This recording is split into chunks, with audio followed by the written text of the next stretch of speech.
La mise en contexte des procédures minimales est un classique. Vous devez la connaître sur le bout des doigts. Alors prenez bien le temps de l'étudier, de l'écrire, de prendre des notes pour la mémoriser le plus rapidement possible. Elle vous sera utile autant dans mes examens et contrôles que dans la vie quotidienne, puisqu'on l'a appelé la procédure minimale parce qu'on pense qu'aucune procédure d'arrêt sécuritaire ne devrait pas contenir un des éléments qu'on a mis là. Évidemment, il est très très dur de vous faire une procédure minimale puis de vous dire c'est bon pour tout. On a donc tenté de faire le mieux qu'on pouvait. Évidemment, chaque situation particulière en usine pourrait vous amener une réflexion par rapport à ça. Mais je pense que c'est une base essentielle de votre réflexion. Alors, je la regarde avec vous. Il y a entre 9 et 10 étapes, dépendamment de la façon dont on voit tout ça. L'étape 1, la communication. Vous le savez comme moi, particulièrement si vous êtes en procédé continu, il faudra communiquer avec les gens qui vous envoient du matériel et les gens à qui vous en envoyez si c'est le cas. Avec le stockage de toute façon, éventuellement aussi. Aussi avec les gens des utilités. Beaucoup de gens, toutes les utilités desquelles vous consommez de la vapeur, les gens desquels vous consommez du gaz, si vous en consommez, azote, etc. L'azote, généralement, on se fournit plus ou moins seul, là. Mais disons que vos les fournisseurs de vapeur sont un bel exemple. Quand vous allez arrêter votre unité, vous allez les prévenir que votre consommation va baisser graduellement, par exemple, pour qu'ils puissent eux aussi arrêter les chaudières et ne pas garder les réseaux pressurisés inutilement. Puis consommer de la vapeur, en l'occurrence, inutilement aussi. Donc, c'est ça que vous allez faire. Vous allez communiquer avec les gens, préparer votre arrêt, parce que vous allez purger, on dit, des grandes quantités de gaz, puis vous allez devoir faire ça. Donc, étape 1, on communique. On communique avec qui? Avec ceux qui nous fournissent, puis avec ceux qu'on fournit. En gros, si on le regarde comme ça, vous êtes en procédé discontinu. Évidemment, les communications sont plus en lien avec les achats, dire on arrête le réacteur pour X temps, qu'est-ce qu'on va faire, etc. Avec ça, avec les délais de production. Donc, en discontinu aussi, mais évidemment, puisque c'est en discontinu, il y a quand même un peu moins d'impact sur les autres, vous le comprendrez. Donc ici, on va prendre l'exemple de l'arrêt d'une tour de distillation, si vous le permettrez, puis on va commencer à discuter notre exemple avec cette tour-là. Donc, ici, je prends une petite seconde pour présenter le dit équipement. Qu'est-ce qu'on voit? On voit une alimentation liquide. Disons qu'on est sur une tour, on est sur des hydrocarbures que l'on distille. Donc, on a un hydrocarbure qu'on entre ici. On entre dans un échangeur thermique qui a pour but normalement de préchauffer la charge. Cette charge-là va se retrouver dans la tour de distillation. Les coupes lourdes, vous le voyez, vont se retrouver dans le fond. Une partie des coupes lourdes vont se retrouver dans un rebouilleur à vapeur. On voit très bien ici une steam trap, ce qui nous permet d'identifier qu'on est sur un rebouilleur à vapeur. Et dans le fond, évidemment, la charge lourde est évacuée vers l'entreposage et croise la charge froide qui entre. Donc, on a ici la raison de l'échange croisé. Refroidissement de l'entreposage et évidemment réchauffe de l'alimentation. Pour ce qui est des parties gazeuses, on voit qu'on a des soutirages latéraux, un et ou plusieurs soutirages latéraux de produits. Ces produits-là vont avoir été condensés et amenés au soutirage normalement sous forme liquide. Puis on voit très bien de l'eau de refroidissement qui permet de faire le fameux échange thermique. Dans le haut, on a évidemment un produit gazeux qui remonte et là, on est dans le classique. On se retrouve ici avec de l'eau de refroidissement encore une fois, donc pour condenser les produits de tête. Les produits de tête vont condenser. Et les produits de tête vont se retrouver dans une pompe de reflux, ce qui est tout à fait standard. Et vous trouverez ici une gestion des produits gazeux. Donc, on voit très bien que ici, on peut avoir soit une entrée de gaz naturel ou soit une sortie des gaz combustibles.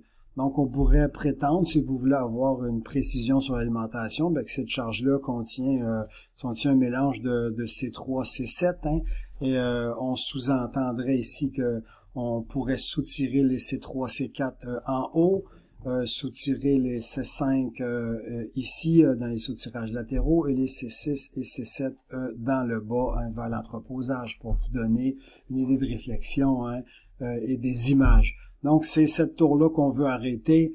Nous, qu'est-ce qu'on consomme ici maintenant en termes de communication, hein, avec qui je dois communiquer maintenant? Ben moi, je vais communiquer avec les gens qui m'alimentent. Je dois aussi communiquer avec l'entreposage parce que je fournis l'entreposage des produits. L'entreposage doit peut-être aussi collecter les produits que je soutire. Ici, on n'a pas l'information, mais j'ai peut-être quelqu'un d'autre à qui je dois communiquer pour sortir mon produit. Autrement, je me retrouve aussi à la limite, hein, il y aurait la tour de refroidissement, mais vous savez, la baisse de consommation d'eau de refroidissement, ça change pas grand-chose pour les gens qui gèrent la tour, donc je communiquerai pas avec ces gens-là nécessairement. Je vais communiquer avec la torche, bien sûr, parce que bientôt, faut pas que j'oublie que moi, je vais arrêter mon unité, puis je vais envoyer à la torche des produits. Je vais aussi appeler les gens des gaz combustibles, parce que de toute évidence, dans mon exemple ici, je fournis des C3 et C4 au réseau de combustible de mon unité. Et puis, je vais prévenir ces gens-là que je vais bientôt cesser de les approvisionner. Tout simplement, le gaz naturel, normalement, n'est pas consommé à part au démarrage, je pense, dans cette unité-là, hein, ou s'il y avait une baisse de pression, là, ce qui est peu probable dans une tour qui est constamment alimentée. Donc, voici mon exemple, voici à qui j'aurais communiqué. L'exemple maintenant, passons au volet 2. Le volet 2, c'est l'arrêt de l'unité. Donc, on vous dit ici quelques exemples, hein, qu'est-ce qu'on va faire avec cet arrêt-là. Je vais me mettre ici un instant en pleine page. Donc, en 2, on va arrêter l'unité selon les procédures en place. On va en gros réduire graduellement l'arrivée de la charge, réduire et arrêter graduellement l'arrivée des médiums chauffants. Vous comprendrez qu'on va réduire généralement les médiums chauffants en même temps ou avant, évidemment, la charge. Réduire et arrêter l'arrivée des vapeurs et tout autre gaz ou intrant qui pouvait entrer à l'intérieur, vider les ballons et les appendices contenant les liquides. Évidemment, on ne parle pas d'une vidange totale, mais une vidange qui nous permet de le faire de façon sécuritaire. On verra dans un instant l'exemple comment. Pourquoi? Pour arrêter les équipements tels que les pompes, les compresseurs ou autres. Ici, on va se retrouver avec des pompes. Puis par la suite, on va sectionner l'usine et s'assurer que toutes les vannes automatiques sont fermées. Donc, voici l'étape 2. Sur mon exemple ici, qu'est-ce qu'on ferait? Comment on va agir pour faire ça? C'est bien simple, hein? La première des choses, je dois identifier quels sont mes médiums chauds, hein, qui réchauffent mon unité. On l'a vu ici j'ai un médium chauffant, mais c'est mon liquide qui sort, je peux pas vraiment jouer là-dessus, je peux pas empêcher de sortir le produit pour cesser de réchauffer mon alimentation. Si j'avais une voie de contournement, par exemple, puis je serais en arrêt, hein, quand mon objectif c'est arrêter l'unité, puis produire un produit de qualité. Là, je vais appeler l'entreposage, je vais leur dire de m'enligner non pas vers l'entreposage des produits finis, mais bien vers les produits en rejet ou les produits hors normes. Et puis j'utiliserai la voie de contournement ici, ce qui m'arrêterait la réchauffe de l'alimentation, me permettrait d'arrêter plus vite. Mais ici, j'ai pas de voie de contournement, donc pas vraiment de choix, je peux rien faire ici. J'ai mon médium chauffant ici, j'ai ma vapeur. Donc, je coupe ma vapeur, hein, ce serait un des premiers gestes que je ferais. Je vais me prendre un petit pinceau, je vais donc venir couper ma vapeur, hein, et la baisser. Par la suite, j'ai coupé la vapeur. Est-ce que je vais couper les eaux de refroidissement tout de suite? Ben non, ma tour est chaude. Vous devez comprendre que si on distille, hein, ici, si je reprends mon exemple tout à l'heure, je distille de l'essence, je vais quand même être à bonne température. Ça pourrait être assez chaud dans cette tour-là. Donc, je ne vais pas arrêter mes refroidissements, au contraire, puisque je veux condenser le plus possible les gaz résiduels pour pouvoir avancer. Donc, le premier geste que je pose, c'est la coupure de mon échangeur. Je laisse ici mes eaux de refroidissement.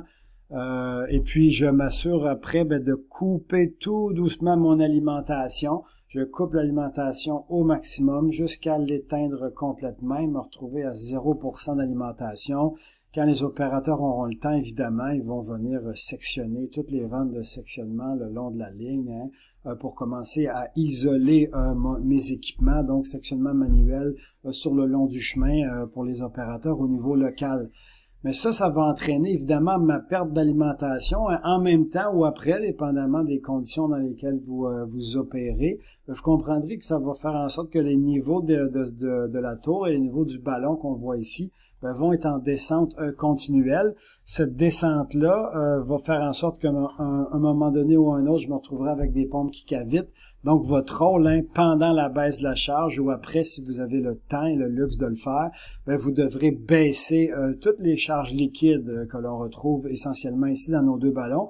On ne va pas faire caviter les pompes, cependant, surtout des pompes centrifuges de ce type-là, ce serait assez mauvais, assez dommageable pour les pompes. Alors, votre travail à vous, c'est de la baisser, mais de la baisser jusqu'à où? Est-ce que j'attends d'entendre du bruit? Bon, dans le 421, on devait faire ça avec notre petit réacteur, la pompe centrifuge. Sur des gros réseaux, vous comprendrez que c'est pas tolérable de caviter, même que ce soit que quelques secondes. Donc, ce que vous allez faire, c'est simplement vérifier vos niveaux. Donc, vous allez prendre vos LC. Permettez-moi de zoomer ici un petit instant. Prenons-lui. Bon, vous allez avoir des LC qui sont là, qui vous permettent de voir les niveaux. Quand vous verrez vos LC tomber à 0 ou près de 0, puis là, ça dépend des usines puis de la façon dont ont été calibrés vos contrôleurs de niveau et vos indicateurs de niveau surtout. Est-ce que l'indicateur de niveau commence tout à fait dans le bas? Généralement non, vous le savez. Les indicateurs généralement sont attachés dans d'autres zones complètement le fond d'un réservoir. Donc, se rendre à 0% sur un LC, c'est généralement pas dommageable et ça n'entraînera pas la cavitation de la pompe. Mais ça, évidemment, c'est à vous de vérifier dans l'usine où vous travaillez. Je vous rappelle aussi un autre élément que je trouve intéressant. Il faut jamais oublier, justement, on le voit très bien ici, que la prise de niveau, le 0, il commence ici. Disons, mon 100%, il est là. Faites bien attention à ça, parce que qu'est-ce que ça va faire, en gros, c'est que vous comprendrez que vous ne serez pas à 0% de niveau. N'oubliez pas que les verres de regard, les LG qu'on retrouve ici, ont été positionnés non pas pour lire l'entièreté du liquide, mais un liquide entre deux niveaux donnés. Et généralement, tout le fond, justement, de la tour n'a pas été considéré dans les LG. Donc, quand vous arrêtez votre pompe et que vous êtes à 0%, n'oubliez pas qu'il peut rester une très, très grande quantité de liquide et ce sera dans les étapes subséquentes que vous allez vous occuper de tout ça. Par la suite, bien évidemment, un peu comme j'ai fait ici, puis je le fais en gros parce que je pense que vous commencez à comprendre le concept, puis il y aura un exercice dans un cours subséquent là-dessus, de toute façon, où on en fera un ensemble en détail. Vous allez, je vous l'ai dit, fermer toutes les vannes. Je vais pas toutes les faire. Vous allez mettre toutes vos vannes de sectionnement auront été fermées. Les vannes automatiques seront à 0%. Les pompes auront été arrêtées et toutes les alimentations ont été arrêtées. Donc, par exemple, si vous auriez alimenté en gaz naturel, vous auriez aussi fermé ça. Les seules alimentations que je resterais et que je laisserais, excusez-moi, seraient les eaux de refroidissement, qui évidemment sont ici bénéfiques. Qu'est-ce que vous voulez en fin de compte? C'est permettre l'arrêt complet de cette tour-là le plus rapidement possible. Présupposons qu'ici, on va faire une entrée dans la tour pour faire une vérification sur des plateaux. En prenant ça en considération, plus on refroidit rapidement l'équipement, plus on pourra entrer rapidement dans cet équipement-là. Donc, enlever les eaux de refroidissement serait grotesque en l'occurrence, puis ça consomme à peu près rien de toute façon en termes de coût énergétique, ces systèmes-là. Si on parle maintenant de l'étape 3, l'isolation, les cadenassages des vannes et des équipements, mais regardons-la ensemble. Vous avez, je vous l'ai dit, fermé l'entièreté de vos vannes et autres. Il est maintenant le temps de commencer l'isolation et le cadenassage de certains des vannes et ou des équipements. On parle pas ici des vannes manuelles de sectionnement, on parlerait plus ici des vannes automatiques. Il est très très rare que les vannes automatiques vont servir lors du drainage subséquent des équipements. Donc généralement, on parle d'isolation des vannes et des équipements électriques comme les moteurs, les compresseurs ou autres. Je vous rappelle un élément de base. Si vos équipements font plus de 750 volts, l'isolation, donc c'est-à-dire fermer les compteurs, ça doit être fait obligatoirement par un électricien. Vous n'avez pas le droit de le faire. Les modalités ici, je vous laisse les lire. Je pense que c'est assez clair. Puis évidemment, toute la procédure de comment on met un équipement hors service est là. Puis vous le verrez très bien dans le PowerPoint, les différentes étapes. En gros, ce que vous devez faire, c'est évidemment apposer le cadenas de votre département, éprouver l'équipement mis hors service, donc venir cadenasser les disjoncteurs des équipements, venir éprouver l'équipement, c'est-à-dire aller sur place au niveau local et essayer l'équipement au niveau local, voir s'il démarre. Imaginez si vous seriez trompé de compteur, par exemple, ce serait catastrophique. Et puis évidemment, à la fin des travaux, signer tout l'étiquetage et retirer son cadenas. Donc, ce sont les étapes que vous devrez faire, et ça sur l'ensemble des équipements.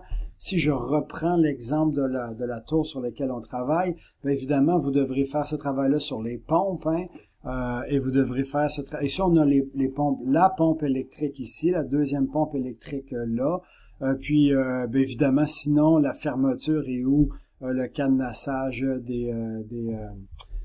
des vannes pneumatiques avec évidemment le drainage de l'air, énergie zéro, etc.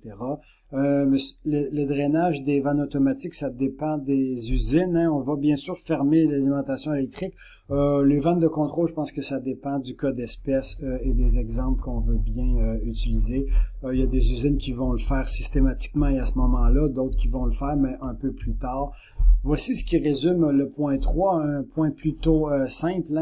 Donc, dans le fond, cadenassez vos équipements électriques tout de suite. Vous n'avez plus aucune raison de repartir vos compresseurs, vos pompes ou autres, puisque de toute façon, vous tomberiez en pompage vos compresseurs et en cavitation sur vos pompes. Et dans certains cas, pour les vannes automatiques, on les ferme tout de suite.